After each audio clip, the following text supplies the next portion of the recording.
Hello students, आज हम करेंगे डायरेक्टरेट ऑफ एजुकेशन की वर्कशीट नंबर 119 जिसका सब्जेक्ट है मैथ्स और आज डेट है 27 नवंबर 2020। ये वर्कशीट क्लास 3 के बच्चों के लिए है। तो चलिए स्टार्ट करते हैं हम आज की वर्कशीट। बच्चों, वर्कशीट में आपको यहाँ पर अपना नेम लिखना है। यहाँ पर आपकी क्लास ऑलरेडी लिखी हुई है तो आपको अपना सेक्शन लिखना है और यहाँ पर लिखना है आपको अपने टीचर का नेम। हमारी जो आज की वर्कशीट है उसका टॉपिक है कितने कम कितने ज़्यादा। पिछली वर्कशीट में आपने अंदाज़ा लगाया था कि आपके हाथ की मुट्ठी में कितने राजमा आ सकते हैं और फिर उन्हें गिना भी था। आज आप अपने अंदाजे को नीचे बने टेबल में लिखेंगे। पिछली बार की तरह आपको पहले अंदाज़ा लगाना है कि आपकी मुट्ठी में कितने राजमा के दाने आ सकते हैं और फिर मुट्ठी में राजमा के दाने लेकर उन्हें गिनना है कि आपका अंदाज़ा कितना ठीक है। बच्चों, आपको याद है ना कि आपने पिछली वाली वर्कशीट में एक एक्टिविटी की थी जिसमें आपने ये अंदाज़ा लगाया था कि आपके हाथ की मुट्ठी में कितने राजमा के दाने आ सकते हैं और उसके बाद आपने उन राजमा के दानों को गिना भी था। तो इस बार भी आपको वही करना है, लेकिन इस बार आपको ये सारी एक्टिविटी करते हुए नीचे दी हुई टेबल को यूज़ करना है। तो पहले आप क्या करेंगे, पहले आप अंदाज़ा लगाएंगे कि आपकी मुट्ठी में कितने राजमा के दाने आ सकते हैं और आप उसको टेबल में लिखेंगे और उसके बाद आप उन राजमा के दानों को गिनेंगे और फिर उसको भी टेबल में लिखेंगे और उसके बाद आप देखेंगे कि आपका अंदाज़ा कितना ठीक है। तो बच्चों, ये है वो टेबल जिसके फर्स्ट कॉलम में आपको अपना अंदाज़ा लिखना है। सेकंड कॉलम में आपको लिखना है कि आपकी मुट्ठी में कितने दाने आए हैं। तो आप कैसे लिखेंगे, उनको गिन कर लिखेंगे, ठीक है। और थर्ड कॉलम में आपको लिखना है कि जो आपको अंदाज़ा था और जो आपकी मुट्ठी में राजमा के दाने आए उन दोनों के बीच में कितना अंतर है। आइए इसे हम एक उदाहरण के द्वारा समझते हैं। मान लीजिए कि आपने पहली बार में अंदाज़ा लगाया कि आपकी मुट्ठी में आएंगे 50 राजमा के दाने, लेकिन जब आपने एक मुट्ठी में राजमा भरे और उसके बाद उन्हें गिना तो उसमें आए 60 राजमा के दाने। तो अब आपको ये बताना है कि जो आपने अंदाज़ा लगाया था और जितने आपकी मुट्ठी में राजमा के दाने आए हैं दोनों की संख्या के बीच में कितना अंतर है। उसके लिए हम क्या करेंगे, उसके लिए हम बड़ी संख्या में से छोटी संख्या को घटा करेंगे। तो यहाँ पर बड़ी संख्या क्या है, बड़ी संख्या है 60 यानी कि 60 और छोटी संख्या क्या है 50 यानी कि 50। तो हम 60 में से 50 को माइनस कर देंगे, 60 में से 50 को माइनस करेंगे तो हमारा आंसर आएगा 10। यानी कि हमारे अंदाज़ा और हमारी मुट्ठी में जो दाने थे उनके बीच में कितना अंतर है, 10 राजमा के दानों का अंतर है, ठीक है बच्चों।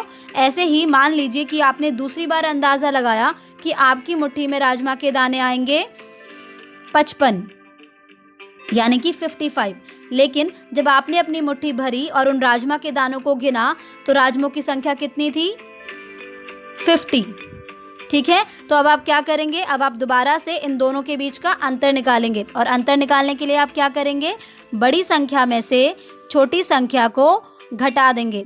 तो जल्दी से 55 में से 50 को माइनस करके बताइए कि कितना आंसर आएगा। बिल्कुल सही, 5 राजमा के दानों का अंतर आएगा, ठीक है बच्चों। ऐसे ही आपको तीसरी और चौथी बार भी अंदाज़ा लगाना है और उसके बाद दोनों का जो अंतर है उनको निकाल कर यहाँ पर लिखना है।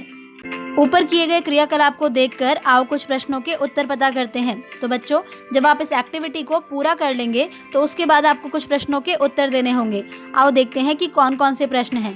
पहला प्रश्न है, आपका सबसे करीब का अंदाज़ा कौन सा था। तो जैसा कि आपने 4 बार अंदाज़ा लगाया और उसके बाद आपने अपनी मुट्ठी में जो राजमा थे उनको गिना भी, तो आपको तालिका को देखकर ये बताना है कि ऐसा अंदाज़ा कौन सा था जो कि बहुत करीब का था यानी कि बहुत पास का था, ठीक है। तो उसको आप यहाँ पर लिख देंगे। प्रश्न 2, आपकी मुट्ठी में सबसे ज़्यादा दाने कितने आए। तो बच्चों, यहाँ पर आपको लिखना है कि आपकी मुट्ठी में सबसे ज़्यादा दाने कितने आए। जैसा कि आप 4 बार अपनी मुट्ठी में राजमा के दानों को उठाएंगे और उन्हें गिनेंगे भी तो आपको पता चल जाएगा कि आपकी मुट्ठी में सबसे ज़्यादा दाने कितने आए थे। तो उसकी संख्या आप यहाँ पर लिख देंगे। प्रश्न 3 देखिए, आपकी मुट्ठी में सबसे कम दाने कितने आए। यहाँ पर आपको लिखना है कि आपकी मुट्ठी में सबसे कम दाने कितने आए और आपको ये कैसे पता चलेगा, गिन कर पता चलेगा। और जिन संख्याओं को आपने तालिका में लिखा है उन संख्याओं को भी देखकर आप वहाँ से लिख सकते हैं। प्रश्न 4, आपका सबसे दूर का अंदाज़ा कितना था। बच्चों, आपको यहाँ पर बताना है कि आपका सबसे दूर का अंदाज़ा कितना था, मतलब कि ऐसा कौन सा अंदाज़ा था जिसमें आपने सबसे कम संख्या को लिखा था लेकिन जब आपने राजमा के दानों को गिना तो वो बहुत ज़्यादा निकले, ठीक है बच्चों। उसकी संख्या को आप यहाँ पर लिख देंगे। प्रश्न 5, सबसे करीब और सबसे दूर के अंदाजे में कितना अंतर है। बच्चों, प्रश्न 1 में आपने लिखा था अपना करीब का अंदाज़ा और प्रश्न 4 में आपने लिखा था सबसे दूर का अंदाज़ा। तो अब आपको क्या करना है, इन दोनों के बीच के अंतर को निकालना है और उस अंतर को आप कैसे निकालेंगे, माइनस करके निकालेंगे, यानी कि घटा करके निकालेंगे। ठीक है, तो इसे आप ज़रूर कीजिएगा। प्रश्न 6, आपने 4 बार में राजमा के कितने दाने उठाए।